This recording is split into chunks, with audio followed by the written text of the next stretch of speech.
Happy Friday, folks. Senior Editor Mackenzie DeLulo here, and welcome back to the Texans Weekly Roundup podcast. This week, the team discusses the beginning of early voting in the May elections for local officials and bonds. The $26.6 billion in local bonds on the ballot, over 90% of which are from school districts. The U.S. Supreme Court temporarily allowing an abortion drug to remain on the market amid its legal case. A House committee considering eliminating franchise and business personal property taxes. Border numbers from March as Title 42 is still in effect. The Senate creating a new Office of School Safety and Security in response to school shootings. The House passing a bill to require armed guards on school campuses. The House formalizing the legislative redistricting maps drawn in 2021. The Senate sending the House its plan for reforming the state's ERCOT energy market in the wake of the 2021 blackouts. The Senate passing priority legislation to end professor tenure at public universities. A bill to increase online protections for children regarding content and user agreements. Free speech advocates accusing certain legal reforms of weakening free speech protections. And the Senate passing a bill to make doctors who provide gender modification treatment liable for the lifetime health of their patients. As always, if you have questions for our team, DM us on Twitter or email us at editor@thetexan.news. We'd love to answer your questions on a future podcast, and we answered some of those questions today. Thanks for listening and enjoy this episode. Well, howdy folks, Mackenzie here with Brad, Cameron, Matt, and Hayden. Gentlemen, I have a very important question for you. Okay. Meaning that it probably is not important at all, but I'm curious. Y'all were talking about how to tie your ties a few seconds ago, and I saved this question to ask you while we were recording. If you see a gentleman with a fancy tie knot, like a double Windsor, which I think is a fancy tie knot. Is that a double Windsor or is that a very basic one? Isn't that? I know it's difficult. Double Windsor knot. Yes. Okay. It looks like, oh no, that's just the normal one. Regardless, if you see somebody who's tied their tie and you can tell it's done fancily, does that make you think, man, that's cool? Or are you like, dude, that's like unnecessary? A sloppy tie definitely takes points away in my mind. So it would be better. Is my tie sloppy right now? No, not at all. But if your tie is the wrong length, or if it's clear that you didn't know how to tie it, or that your wife tied it for you, or if the tail's sticking out, or if the tail is sticking out, how can you tell if your wife has tied it for you? I don't know. It's something you can't put your thumb on, but you can kind of tell when you see it. Yeah. It's like the vibe of the person does not match right. the tie. It seems like they didn't do it, or the person did not do it himself. So it would be better to wear no tie than to wear a tie and do it poorly. That makes sense. Mac is showing me a picture of a hideous looking tie I believe knot. that is called the Eldridge knot. You're exactly right. That's what it said when I accidentally clicked on this YouTube video. Do not tie your knot in the Eldridge knot, people. That does not look good. Okay, that's good to know. Doesn't look very professional. What do you think, Cameron? Well, I have to agree with Hayden that a fancy tie knot, not a huge effect on how I perceive the person. But if it's a messy tie, then of course I'm like, what the heck? Yeah. Has this person done? Okay. But we did have a certain former president, Donald Trump, who loved to tie his tie very long and it would hang well below his belt. So was that a pet peeve of yours? It was just something I noticed. The big red tie. The big red tie. Oh, I bet big red tie sales went up drastically while he was in the White House. Ideally, your tie should go to the top of the belt buckle. Okay. But I saw, and I'm not going to name any names, but yesterday on the House floor, I saw a couple lawmakers, and I swear to you, his tie was so short that it was probably above his belly button. Wow. And I thought, it would have been better if you just left off the tie altogether. Yeah. The craziest tie on the House floor belongs to Matt Shaheen. If you've ever seen him, it looks really good from the front and clearly does a very good job tying it. And it never moves out of place. It always stays in place. So I don't know if he uses a ton of starch or something, but the amazing thing is if you look at him from the side, the top of the tie, there's space. It's like floating. It's like anti-gravity. Yes. I noticed that before. Yes. And I have been wanting to ask Representative Shaheen how the heck he does that. Because I just want to give it a try. I don't know. But I did notice that. I think last session in State Affairs, he turned to the side and I saw that he has that. It's almost an arch on the inside of his tie where you're right. There's space between there. And I don't even know how he does that. So Representative Shaheen, if you're listening by chance, Please let us know. flag me down on the House floor next time you see me. And please tell me. We want a tutorial on how you tie your tie. People are inquiring. There is a simple answer for this. Magic. It's probably true. Okay, then shoes on the house floor. You know how some dress shoes now have white soles, like sneaker soles? Yay or nay? I think it depends on the person wearing the shoe. Okay. Right. So if they have the outfit put together and they're kind of holding themselves in a certain way, then yeah, sure, white soles works. Mm-hmm. But there's a certain sort of presence you need to have to roll with the white soles. I got you. That makes sense. I think that that attire fits more appropriate for maybe like a California surfer type lawmaker and not so much a Texas. You're calling out some Texas lawmakers because a lot of white soles are on the House floor. One with ripped abs, maybe? Oh, I get it. Man, I am the traditional Texas lawmaker footwear is, of course, the cowboy boots with the state seal. Yeah. The Lucchese's that come in and get custom made. We have so many things we could talk about. As a matter of fact, Connie, that was a big thing that she would always put out on social media were her Stand for Life boots at the very first day of her. Yeah, absolutely. Okay, well, I could ask you many other questions. I'm always curious to pick the brains of gentlemen who wear more formal wear to know what they like to, or know what, I don't know, is appropriate or how they regard other people who wear those kinds of shoes. I have seen a lot of women wearing like pantsuits or more like sneakers on the floor, which I think is very interesting, which I think is kind of cool. But anyway. But sneakers are not cool for guys to wear. I think women have more leeway. Yeah, 100%. 100%. I'm not biased whatsoever to my gender. Okay, well, let's go ahead and jump into the news here. Matt, let's start with you. Polls are now open across Texas for the May local elections. We have details on what types of offices on the ballot are on the ballot, as well as other measures up for voters' consideration. Give us a quick rundown. Well, Mackenzie, this past Monday, early voting in the May 6th, 2023 election kicked off and continues now through May 2nd, with polling locations across the state open from 7 a.m. to 7 p.m. According to the Texas Secretary of State, the May election will see a variety of local offices on the ballot, including positions on city council, school district trustees, local water boards, and other local special district, all kinds of different interesting local governments out there. In addition to local elected offices, bond elections are also being held.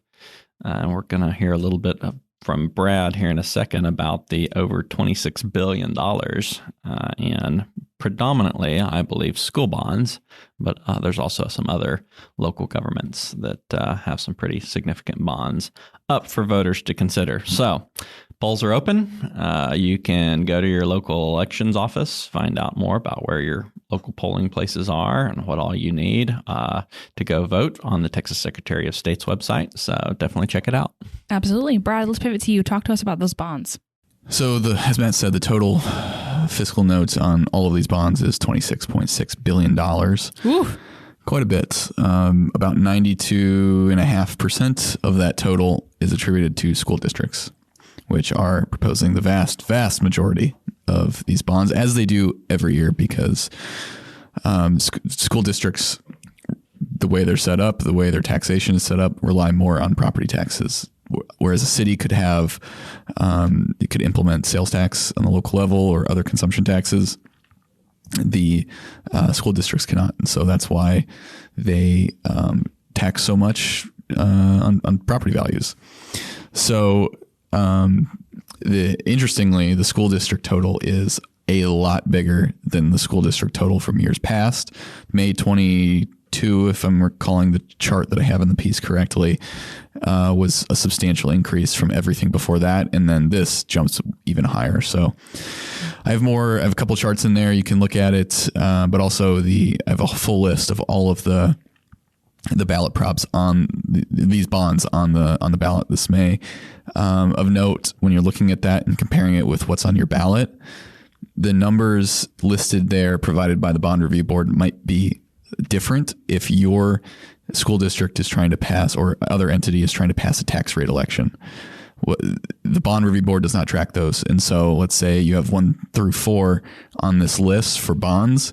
If there's a tax rate election on your ballot, those would be 2 through 5 because the tax rate election would be number 1 on the ballot, or at least that's generally how it is, how it's set up. So keep that in mind when you're comparing this list to whatever you see on your ballot, but check it out. Thank you, Bradley.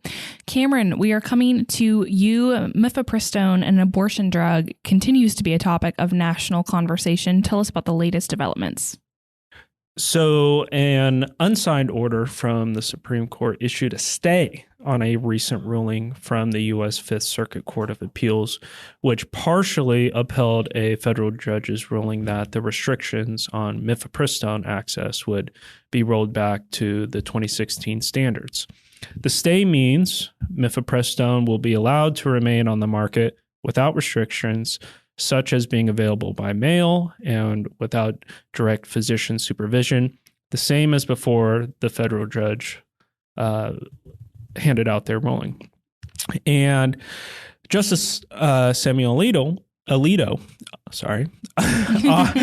authored the order and argued his dissenting opinion that the government has not dispelled legitimate doubts that it would even obey an unfavorable order in these cases, much less that it would choose to take enforcement action to which it has strong objections. So some strong wordings from Samuel Alito in the dissenting opinion on the order, and we're going to see what happens next. Tell us what happens next. Well, the Fifth Circuit Court of Appeals will now hear this FDA and Danco Labs appeal. Danco Labs is the distributor of the mifepristone drug, and it will appeal to the previous Texas ruling. And whoever loses that appeal will take the case to the Supreme Court, which will then decide whether or not to take the appeal to a full review. Thank you. Cameron, Hayden, coming to you. The federal government reported an increase in illegal immigration in March. What were some of the border numbers that stood out in this report?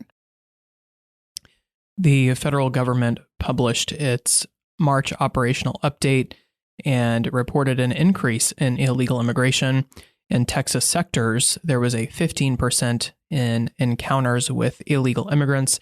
And I always like to remind people that these are encounters with people who were detected and apprehended. Many people cross the border illegally and are not detected or apprehended. Some are detected and still not arrested. So for every illegal immigrant who is encountered, there could be 2 or 3 who are not encountered. But as far as those who were encountered in Texas sectors from El Paso to Brownsville, there was a 15% increase from February to March. In February, there were 75,878 encounters, and in March, there were 87,568 encounters, and according to the federal statistics published. Last year, in 2022, there was a 32% increase from February to March, so that seasonal increase is less than it was last year. In fact, CBP said in the Southwest region of the U.S. overall, it was, quote, the lowest seasonal increase in 2 years, end quote. And that's really the point that they hammered in this past month's operational update. There was a 23% decrease in southwestern U.S. border encounters overall from the figure in March of 2022 versus the figure in March of this year. In March of this year, there were 162,317 encounters, whereas in March of last year, there were 211,181 encounters. However, in Texas sectors, there was a 28% increase in family unit arrests in Texas sectors. So we're still seeing an increase in illegal immigration per seasonal increase and other factors as well. And so far this fiscal year, there have been 1.5 million encounters. That's both between ports of entry and those stopped at ports of entry, but over 2/3 of the 1.5 million encounters in the southwestern U.S. so far have been between ports of entry, people crossing the border illegally and then being arrested by Border Patrol as opposed to being turned away at a port of entry. So at those field offices in those ports, there at the Laredo sector, there were 16,036 encounters, and at the El Paso field offices, there were 3,016 encounters. And then in San Diego, there were just over 8,600, and in Tucson, just over 1,900. So illegal immigration numbers still showing an increase in illegal immigration. That is, according to the feds, usually expected, a seasonal increase. But then there are those who also say that the policies of the current administration are contributing to an incentive to cross the border illegally. And there are plenty of critics of the way Biden has handled illegal immigration. So those are some of the key numbers that were published in March's report. One thing to take into consideration is more than 3 years after the pandemic, Title 42 is still in place. What did this last month's update say about Title 42? One of the lingering legal effects of the pandemic was the Title 42 public health order, and it has long outlasted most of the measures that were implemented to respond to the COVID-19 virus. 46% of the encounters in the southwestern U.S. ended with a Title 42 proceeding in March, according to CBP. So even a month before, or a couple months before this program is set to end on May 11, nearly half of the illegal immigrants encountered were expelled pursuant to Title 42. I will note 23% of those encounters were with repeat offenders. So the reason I speak in terms of encounters is you have people who are making multiple attempts across the border. And one of the problems that have been raised with Title 42 is the issue with people not having any long-term consequences for crossing the border illegally, because there are not any legal ramifications outside of simply being expelled. Whereas if someone went through a proceeding under Title 8, whereby they are adjudicated guilty of violating immigration laws, and then there is a bar to reentry, under Title 42, they're just turned away, and some of them just come right back across. And 23% of the encounters in March were people just coming right back across the border. So it may be the case that once Title 8 enforcement resumes and Title 42 ceases to exist as a policy on May 11, that there will be fewer encounters because there will be fewer people coming across repeatedly. But then there are still concerns that Title 42, the end of Title 42, will remove a tool that immigration police have used to keep the border situation under control. Troy Miller, the acting CBP commissioner, who took over for Chris Magnus after he was forced out of his position due to unacceptably high illegal immigration numbers, commented on this reality. Miller said, quote, "CBP will continue to enforce our immigration laws and ramp up efforts to combat smuggler misinformation as we prepare to return to the expedited removal proceedings under Title 8 authorities, which carry stricter consequences like a 5-year ban on reentry and potential criminal prosecution for unlawful entry," end quote. There you go. Hayden, thank you so much for your coverage, as always. Brad, coming to you, a Texas House committee heard a couple of notable bills dealing with business taxes. Tell us about them. Yeah, so the first is by Representative Craig Goldman. It would eliminate the franchise tax entirely, a tax that collected $5.7 billion from businesses last year.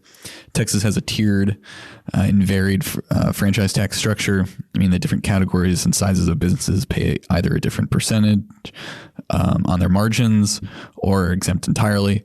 Businesses that bring in less than $1.23 million per year pay no franchise tax. But there's been a lot of desire, especially among businesses, to eliminate this franchise tax. There is no explicit corporate tax in the state, as I understand it, and this is kind of a half measure towards that. But there's a lot of discussion about this, and Goldman told the committee, when you eliminate a burdensome, unfair tax on businesses, the economy actually benefits.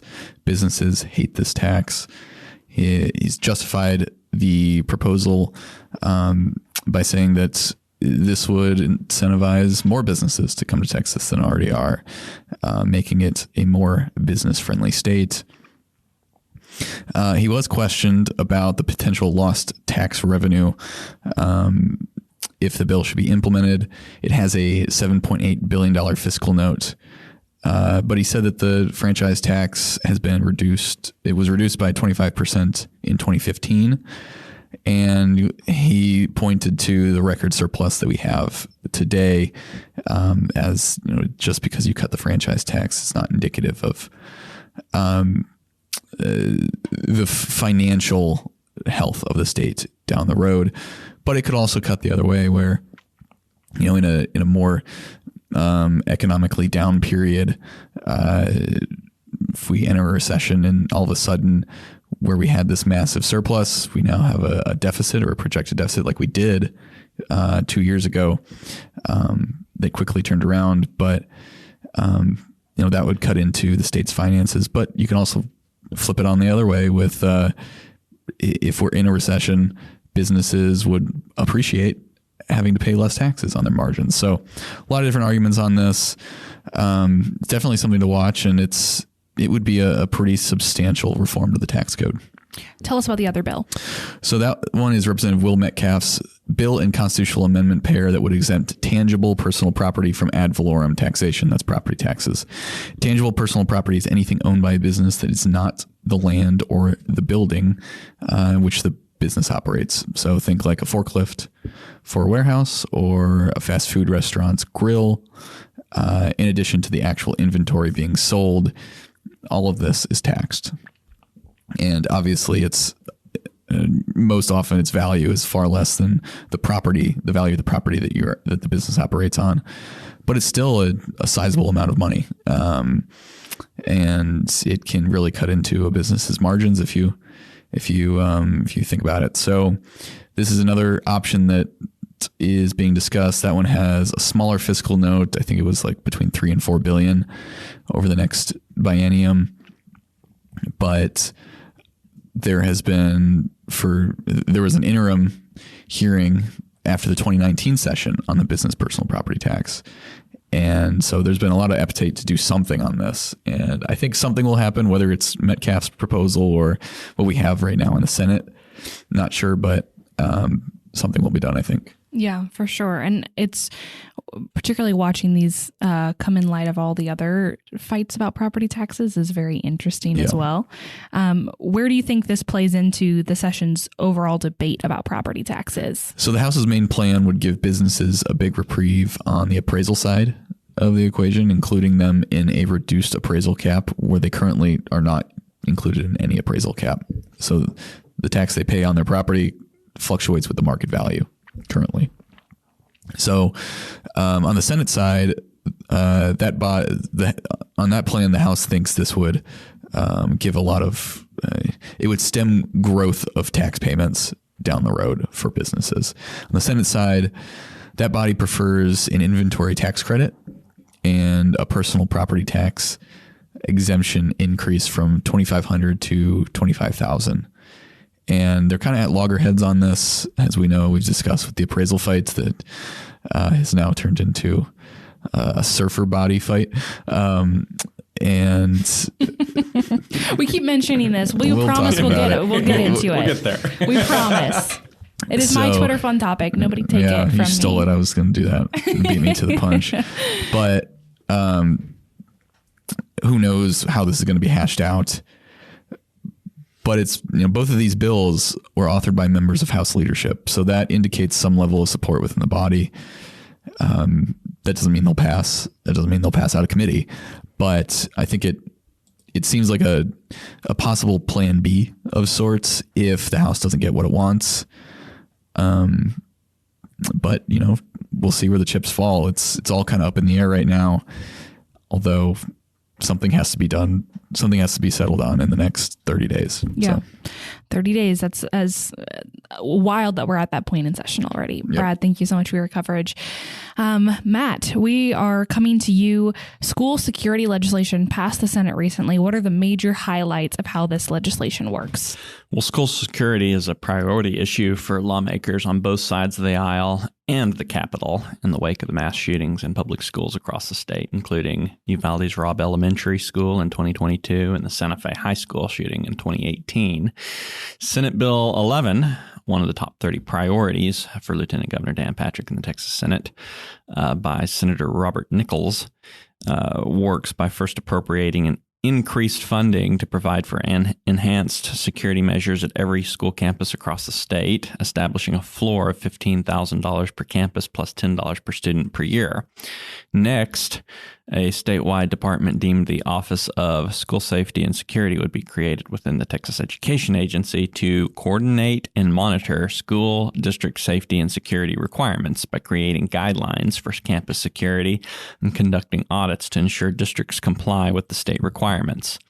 The bill also includes a number of other reforms, including reforming truancy laws and changes you can read about in our story. Now, Lieutenant Governor Dan Patrick issued a statement on the passage of Senate Bill 11, saying it's a top priority of mine and all 31 senators because it represents a blueprint for our schools to use to harden their facilities moving forward. Yeah, absolutely. Thank you, Matt, for your coverage. Hey, listeners, if you're enjoying our podcast and our up close and personal coverage of the 88th legislative session from the Capitol here in Austin, subscribe to the Texan right now. We're not funded by corporate interest or big donors, so we rely on the subscriptions of everyday Texans to keep doing our jobs. When you subscribe, you'll get access to all our stories as soon as they're published so that you can stay informed, up to speed, and ready to vote at the ballot box. A subscription is $9 monthly, but you can save by purchasing an annual subscription for $90, which comes out to just $7.50 per month. And as a reminder, new subscribers will get that fake news stops here mug. For more details, visit thetexan.news/subscribe or click the URL in the description of this podcast. Hayden, we're coming to you. On a related note here to what Matt was just talking about, Texas lawmakers have been considering bills in response to the very tragic Robb Elementary School massacre. What were two measures passed in the House this week? House Bill 3 and House Bill 13 both are designed to work together to increase security at public school facilities across the state. They were both approved overwhelmingly. House Bill 3, primarily sponsored by Representative Dustin Burrows, was approved in a bipartisan vote of 119 to 25. And House Bill 13, primarily authored by Ken King, was approved by a vote of 125 to 21. And most votes in opposition to both bills were from Democrats who objected to some of the provisions. House Bill 3 would create a requirement for all campuses in the state of Texas to have an armed guard at all times during business hours. And one of the criticisms of the response to the Uvalde shooting was the amount of time it took for someone, quote unquote, the good guy with the gun to get to the campus and respond to that shooting. And then even though there were hundreds of law enforcement officers there, ultimately it took 77 minutes before the gunman was killed. So this was only part of the solution. It wasn't presented as the end-all be-all to prevent school shootings and other tragic events, but Burrows pitched this as one way the state can, at least at the bare minimum, ensure that everyone attending school in Texas has that armed guard at their campus to be available to respond to any threats that might occur. Another bill, House Bill 13 by Ken King, added training requirements for mental health first aid. It also is designed to increase coordination between law enforcement agencies and the school staff. It requires semi-annual school security meetings with the sheriff, the local police department, any federal law enforcement agencies that are in the area for counties that have a population of fewer than 350,000 residents. And there are requirements in place that school staff and those law enforcement agencies either attend or send representatives on their behalf. Those are just some of the reforms in these bills. Both bills have a provision that amend the education code to increase the school safety allotment for public schools from to $100 per student. And Burrows' bill had that at $10 per student, but he accepted an amendment that increased it to $100 per student. One of the more controversial pieces of the bill was the $25,000 stipend installed for people who undergo a state-approved training program to become what would ultimately be called a school sentinel. They originally called it a school guardian, but because we already have a program in place whereby teachers can be trained to be a school guardian, the author of the bill, Ken King, decided to introduce an amendment to change that to school sentinel to distinguish the two programs. So school sentinels would be able to meet that requirement in Burrow's bill to have an armed campus guard, and they would receive a $25,000 stipend in addition to their compensation as school employees. That's an outline of some of the things that were included in the bills. You mentioned there was some opposition to these bills. What were some of the objections raised against them? As I mentioned, most of the votes against the legislation were Democrats, although there were a few Republicans who voted against HB 13. Representative Vicki Goodwin and Representative Ana Maria Ramos were the more vocal opponents of these bills. Goodwin said that she was concerned about putting the onus on teachers to arm themselves and be the first line of defense against any attacks. Particularly, she and others said that she didn't want teachers to be in a position of having to potentially shoot one of their students if a student became that threat. And Representative Ramos said she did not believe the bill focused enough on mental health. She proposed an unsuccessful amendment to require that an equal number of mental health professionals as guards and school sentinels be available on campus because there is so much of a problem with mental health in public schools.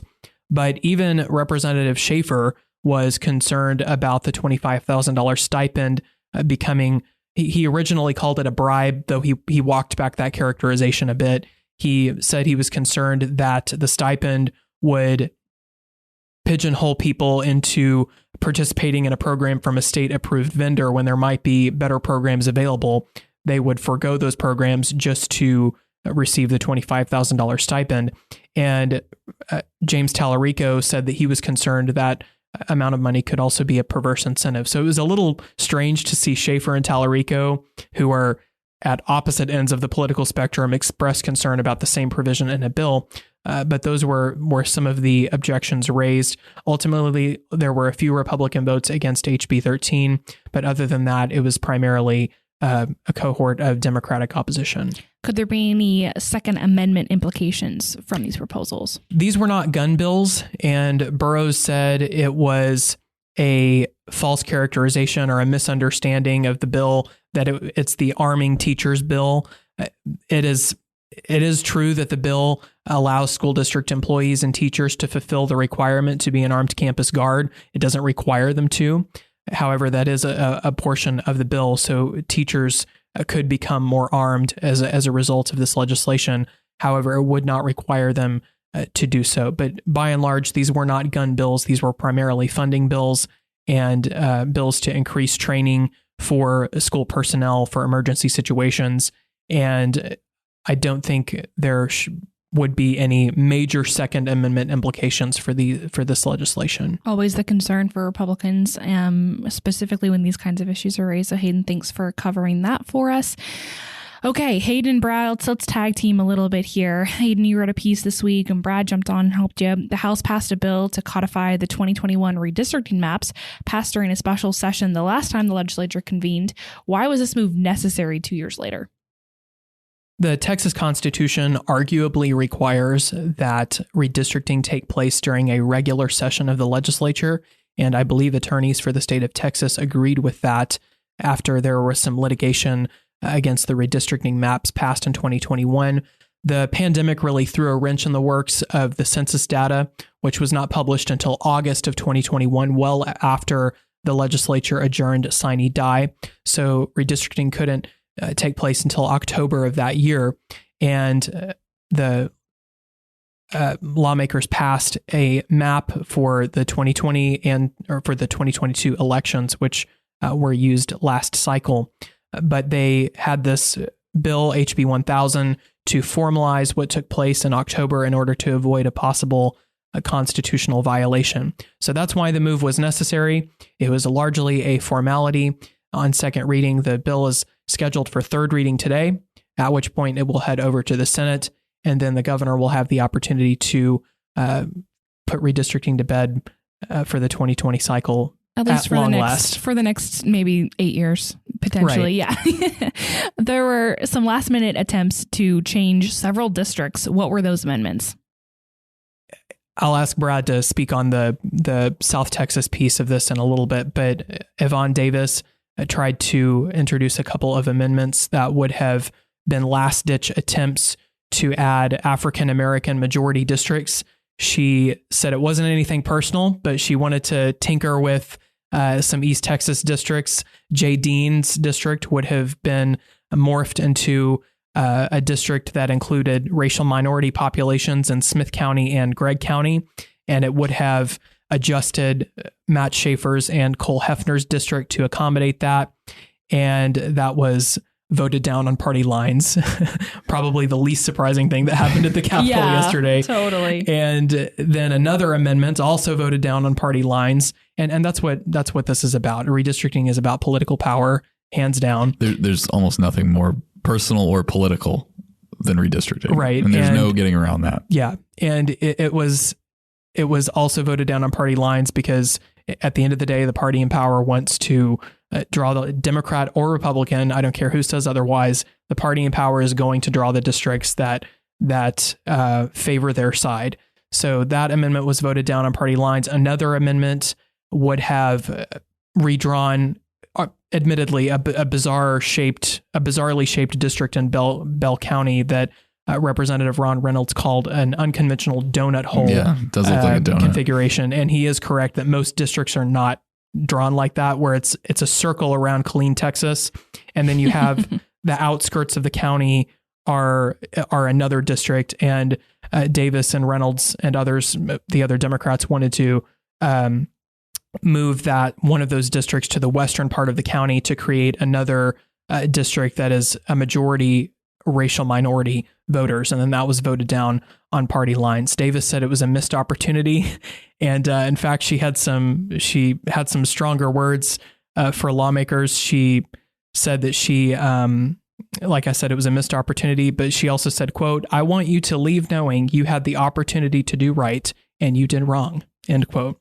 So some strong language from the front microphone from Yvonne Davis to Republicans who voted down her amendments. She was very active yesterday, too, on the floor, amending a lot of different, not a lot, two very significant, I believe just two bills that she was specifically looking at. And she took a lot of time to talk about them and the bill. It was a very drawn out process. You'd look up at the TV and it was Yvonne Davis again. Yeah. Like she was up there. For something that we were all just expecting just to be, rubber stamps. Check basically. It off the list. Yeah. But something that I found interesting that was not taken up was the trio of districts down in South Texas, down in the Rio Grande Valley, in Willacy County, Cameron County, and Hidalgo County. There are three districts, and now I'm trying to remember. There are three districts in Cameron County, and it is a potential county line rule violation. There was a couple challenges in court on that. The courts kind of dismissed it. In one of those, they ruled that MALC, Mexican American Legislative Caucus, I think is the acronym there, did not have standing to challenge that. But also the courts didn't really want to force the legislature to redraw the maps again after they'd already passed them and after it had been such a lift. But Republicans had an opportunity to address that in their plan. They chose not to, basically just banking on the fact that the court doesn't really want to deal with it, which it may not, and it hasn't yet. So, that at least so far, it points in their direction. Another thing that they haven't done, they decided not to do, was try and shore up the congressional. We're talking about Texas House maps right now, but when the congressional maps come up, there was an opportunity to try and make one of the South Texas districts more competitive. There were three down there that were big challenges. Two of them were heavily Democratic. One was somewhat strong Republican. And that's how it played out in the elections. Republican won 1, Democrats won 2. So there's an opportunity to maybe make one of those more competitive, but they decided not to. So in all, it's been basically chalk. They're not changing anything, and they're just sticking with the maps they adopted. And then for like time efficiency, expediency, it's probably the right decision. So, yeah. There you go. Thank you, gentlemen, for covering that for us. Bradley, you wrote a piece this week on ERCOT power grid reforms and pending legislation. Where do those pieces of legislation stand? So there are 3 big bills that have been sent from the Senate to the House, though there are a host of other bills on this issue itself, on this issue addressing many different sub-issues on the power grid reform. But these big 3 include SB 6, which would create the Texas Energy Insurance Fund, and that is intended to subsidize the creation of 10,000 megawatts of natural gas generation.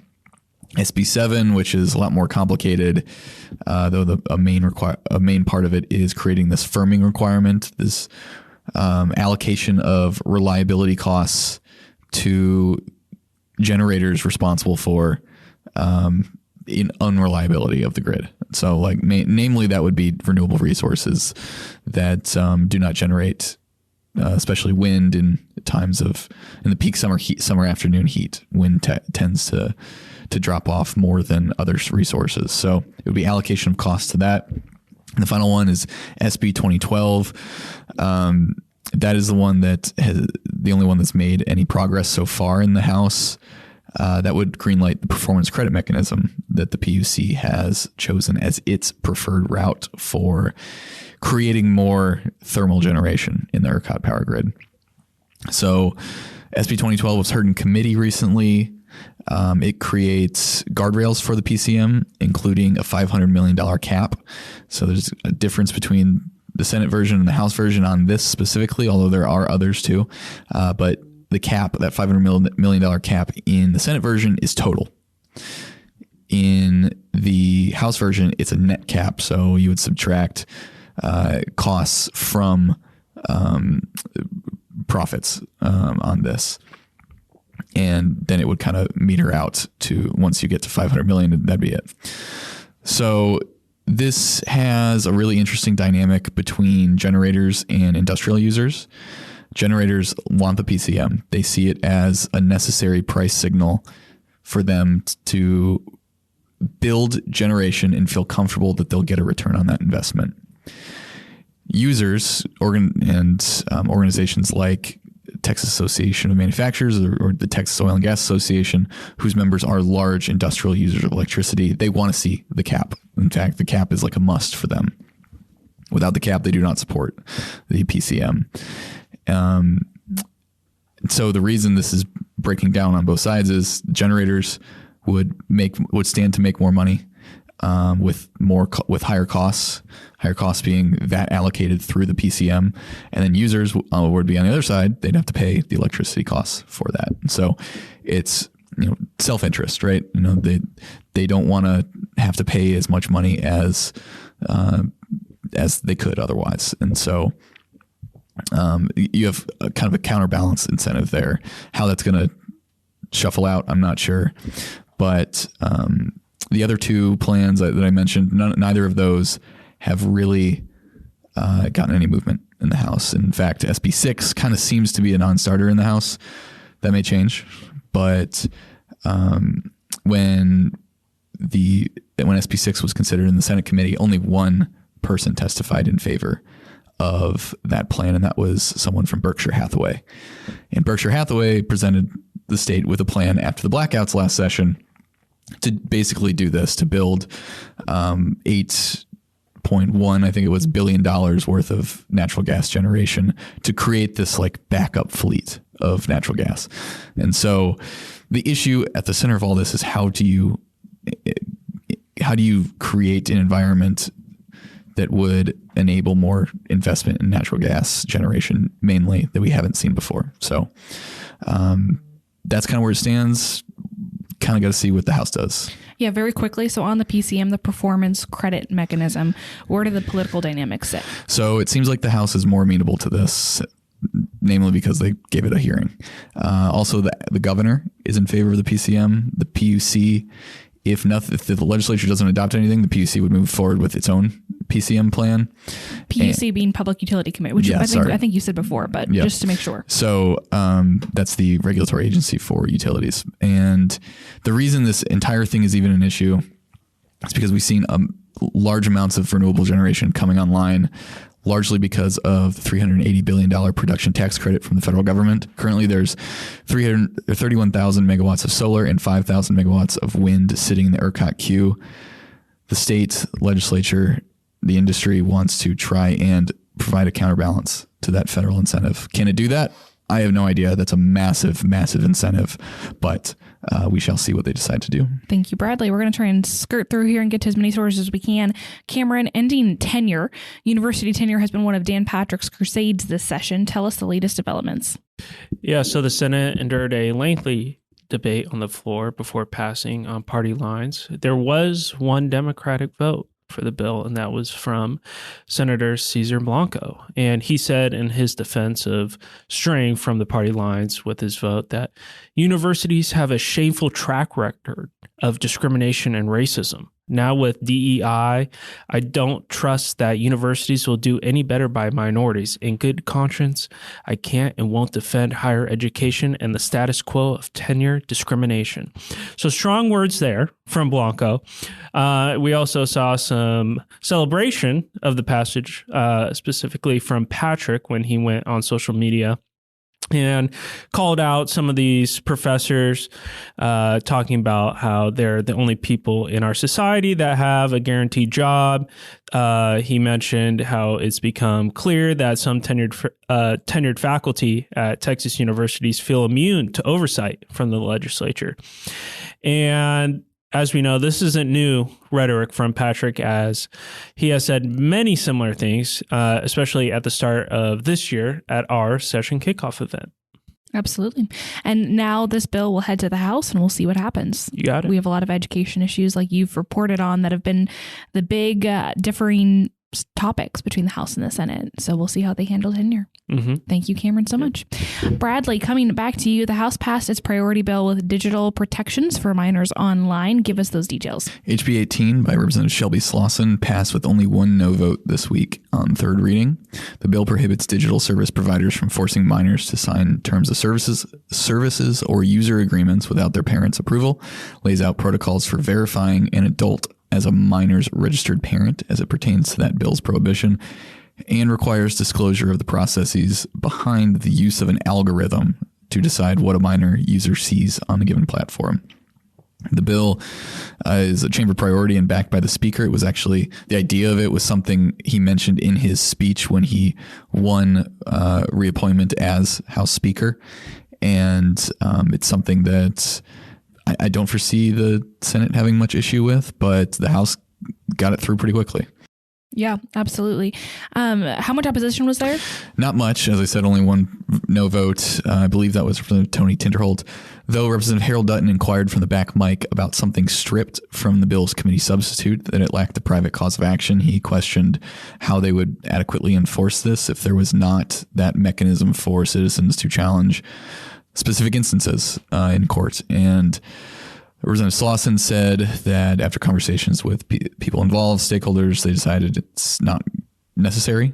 And so I guess we'll kind of see if that's added back in the Senate and if they have to hash it out in conference committee. Absolutely. Thank you, Bradley.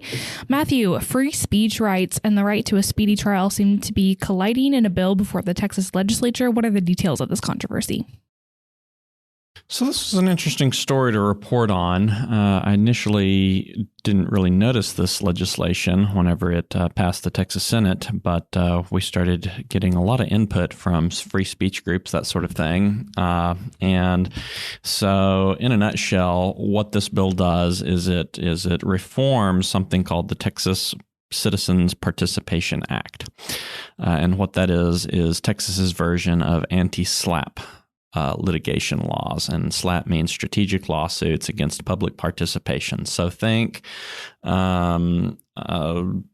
ordinary person speaks out against big powerful person, and big powerful person sues little person for defamation or something like that to keep them from speaking out. That was the source that prompted a lot of what are called anti-SLAPP laws across the country to keep people's First Amendment rights from being chilled through abuse of defamation type litigation. The way it works is, let's say you speak your mind about a public figure or somebody involved in public policy, et cetera, and they try to sue you for defamation. That person can throw up a motion to dismiss based on the statute, which stops the trial court proceedings from going on. So none of that very expensive discovery, filing responses and court briefs and depositions, all that sort of stuff that causes somebody to spend a lot of time and money has to occur. That all stops while the motion to dismiss is being reviewed.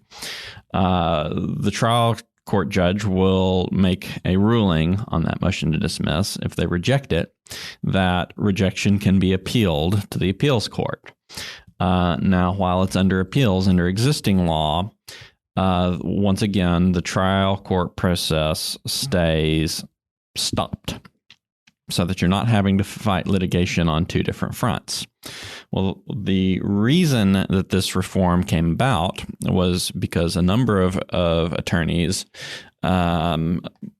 pointed out that in litigation they had that had nothing to do with a free speech issue. As a matter of fact, this one attorney from Houston pointed out he had a client with a construction type litigation issue where a construction company they had hired that they say defaulted on a contract. They were suing to enforce the contract, et cetera. They would go through some 18 months of preparing for this trial. They're 30 days out from the trial. They've spent $1 million, et cetera, getting ready for it. And the other side files one of these motions to dismiss under the Citizens Participation Act, and it causes everything to be halted and basically until they get this motion to dismiss finally adjudicated. It's caused a long time of preparation, lots of money spent, everything like that, lots of harm done to them because the motion was abused. So it's prompted this legislation, which functions to say that if a motion to dismiss by the trial court judge is rejected based on a finding that the trial court judge believes that it was frivolous or that the issue didn't pertain to one of the primary First Amendment protected issues, et cetera, that they could appeal it, but while it's under appeal, the trial court process could continue.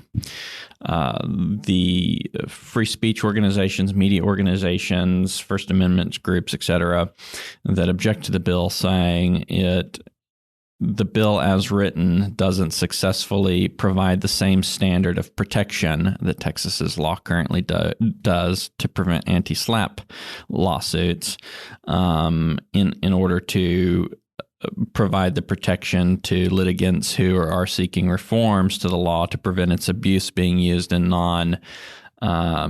free speech related or First Amendment type issues. So the legislation passed the Senate, I believe last month, and almost unnoticed. And then it came up for hearing this past week in the House of Representatives. Chairman Jeff Leach, who is of the Judiciary Committee, who's the House sponsor of it, held a hearing. Some 21 people showed up to testify on the bill. You had a lot of attorneys in there for and against. And Chairman Leach made it pretty well known that he was going to do whatever he could to try and find some language that both sides could agree upon.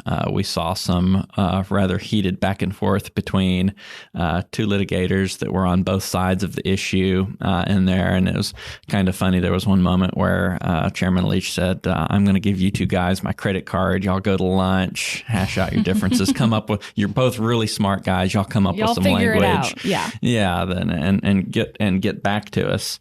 Has it been voted out of committee yet? It has not. Okay.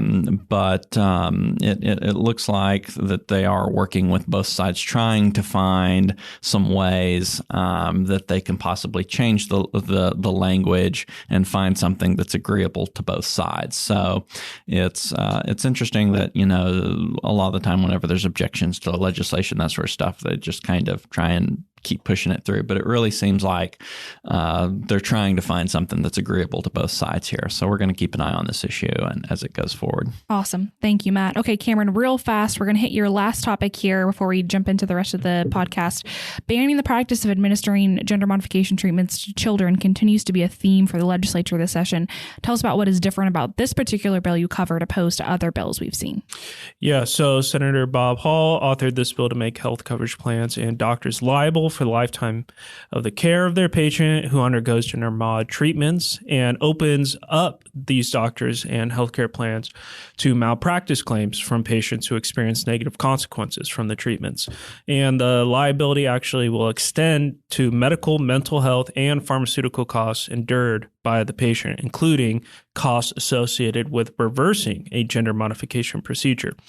And in the bill itself and on the floor, Hall mentioned a video from the Vanderbilt University Medical Center where one administrator at the university's transgender clinic called these surgeries and medical treatments a huge moneymaker for the hospital. And another doctor on that staff at the medical center said that if you had objections to gender mod because of religious beliefs, they would face consequences. And so now Hall's bill has passed on the Senate floor, and it will now wait to be assigned to a committee in the House. Thank you, Cameron. Let's move on to our tweetery section. We're going to reserve this section for just one tweet this week, or two tweets, rather, that go hand in hand. The Speaker and the Lieutenant Governor had some interesting words for each other. They've been at odds largely this last, this session, but in the last month particularly, they've really been at odds. The Speaker tweeted out, just out of nowhere, we'll get to the reasoning, stoked for some tasty waves on the Texas coast this summer after Tex Ledge hits its gnarly sine die. Now, this comes after the Lieutenant Governor on the radio, which was it Chad Hasty that he went on? I don't care. Or no, this was just his, it was like, which spot was it, Cameron? It was on Spectrum News. That's right. And called the Speaker California Dade. Right? He went off calling him California While holding Dade. a couple. Yeah, flashing cash. Yeah, couple stacks of Benjamins. Yeah, exactly.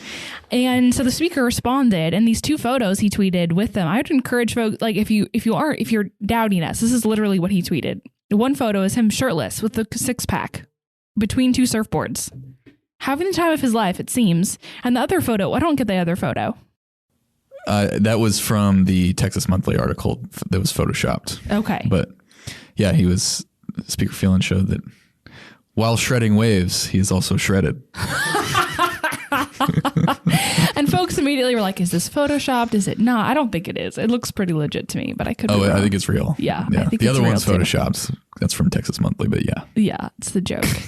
And then the Lieutenant Governor came and followed suit a few hours after that tweet and tweeting from his official account, glad to see California Dade has a sense of humor. Gotta admit he's in better shape than me, but home-owning surfer dudes, especially those over 65 and their surfer buddies under 65, all know the Senate's homestead exemptions are the better wave to ride. And then he has like a hang loose sign and a surfing emoji. And the photo there is his face photoshopped on a surfer. Just paddling around. And this is how Texas public policy is promulgated. Yeah. And of course, people on Twitter and the legislature, staff, lobbyists, reporters, they went ham over this. Like Twitter exploded in terms of There was a fake Twitter account, something like Surfer Bro Dade or something like that is now operating and tweeting. Yeah. And will for a while, I'm sure. Absolutely. This will be a running joke for a long time. Oh my goodness. No kidding. So at the center of it all is that battle over property taxes that we've talked so much about this legislative session, but funny still to kind of see some levity brought to it. Yeah, especially with how intense it's gotten. Yeah, it was a pretty sniping back and forth. It's been a lot. Yeah, but go check out the tweets. It's pretty funny to see. Okay, we have a couple listener questions I want to jump into for our fun topic this week. So we have Tamar T. Dear Mackenzie et al. I was wondering whether y'all could help a new Texan understand a state government process question. Is the DEI bill mentioned in the below article, she references an article, now a Texas law? Or does that have to get passed by the Texas state representatives too? I don't think rewatching Schoolhouse Rock's I'm Just a Bill will help me. So she's asking, okay, does a bill have to process through both legislatures, both chambers of the legislature in order to become law? Yes. So the bill will have to pass the House, and they may either do a committee sub or tack on amendments or both. And if that happens and they pass it, they'll then have to go to conference committee between the two chambers and hash out the differences. At that point, if they pass it, it will then go to the governor's desk. Brad, what is a committee sub? Explain what that means. Oh, thank you. In both chambers the bills have to move through committees first before they move to the floor. And the committees are divided by topics. Generally, yeah. Yeah. And in that process, legislators can introduce a different version of the bill that they're hearing, whether it's in that same chamber or something that the other chamber sent over. And it can, as we're seeing with the Chapter 313 replacement, hint, hint, back mic tomorrow, the adopted committee sub by the committee is different than the committee sub that they heard in committee. Are you tracking, Hayden? Yeah. Okay. It's a lot. Hayden's like, yes, I'm tracking. Yes. I know what a committee sub is, but I thought we better hash it out. And another risk with committee subs is sometimes they adopt a committee sub that goes beyond the reach of the original bill, and then it gets a point of order on the floor. Yep. And then it has to go back to committee, and they have to start all over because they made a parliamentary procedure snafu. So committee subs are perilous. Perilous. That is so true. And then when it passes the House, they have to get on their surfboard and ride the wave over to the Senate. And I'm just. Yeah. Well, if it passes, it'll go over to the Senate, and the Senate has the opportunity to concur with the House amendments and just adopt it outright. Or if they don't like the additions or changes, they will then trigger a conference committee. So basically, a bill starts in the House, like a House bill. Starts in the House, it goes through committee, goes to the House floor if it gets approved by calendars. If it passes, it then goes over to the Senate. The Senate does the same process, committee, chamber. Then it is sent back over to the House. If it was amended by the Senate, the House then has the option to concur with those amendments. And then if the House concurs with those amendments, nothing happens. But if something happens where they do not concur with those amendments, it goes to a conference committee. It's hashed out in conference committee, and it comes back to the floor again. Correct?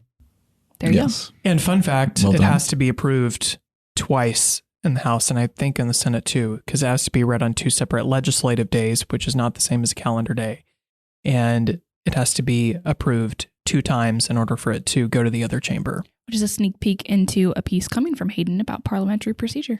And sometimes they can motion to suspend the constitutional 3-day rule and take it up and vote it through both times on the same day, but they have to, which the Senate notoriously does more often. The Senate is the House never does. The House never does. Yeah, and there is a point at session 2 where the House can no longer consider bills that originated in its chamber as new bills. Yeah. They can only consider multiple deadlines. So Tamar, that is the simple or the complicated way of saying it's very complicated. Okay, we have another question. Jeff D. Why do some bills have a constitutional amendment or an HJR, SJR, House Joint Resolution or Senate Joint Resolution that goes along with it? I think this is a very confusing part, is that oftentimes there are kind of 2 bills that go together, but one is an amendment to the Constitution, which requires more support from the chamber, and one is just a bill. What's the difference? When you see them paired, the JR is the bill is the enabling legislation for the constitutional amendment, which is the joint resolution. You can see constitutional amendments passed without enabling legislation. Like I think the casino bill is that, Hayden. Am I No, the wrong on casino that? bill needs enabling legislation. Well, then strike what I just said there. Ignore it. It's actually a pretty long enabling bill because it has to set up all the regulatory framework for casinos. But I think you can have a constitutional amendment without you can a bill tied to it. Yeah, it just depends on how the constitutional amendment reads. Like typically the reason for enabling legislation is you'll have a constitutional amendment that says the legislature may enact laws providing for the regulation of the gambling industry or something like that.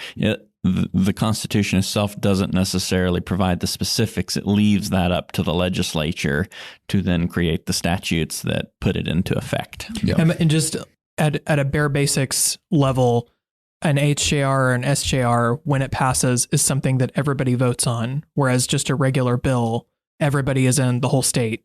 Whereas just a regular bill that is passed, only the legislature votes on that. The public does not weigh in. And so if the JRs have to pass both chambers with 2/3 support.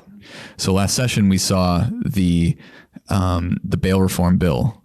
The bill passed, but the constitutional amendment did not reach the 2/3 support in the House, and therefore did not go up for a vote on the statewide ballot. But if it does, if these JRs do, these constitutional amendments must be approved by, after the legislative process, a statewide vote from voters. And the reason for that is the state constitution, which ours is unusually long, bars the legislature from doing certain things. And so if the legislature wants to do something, they're effectively asking the public's permission by amending the Constitution.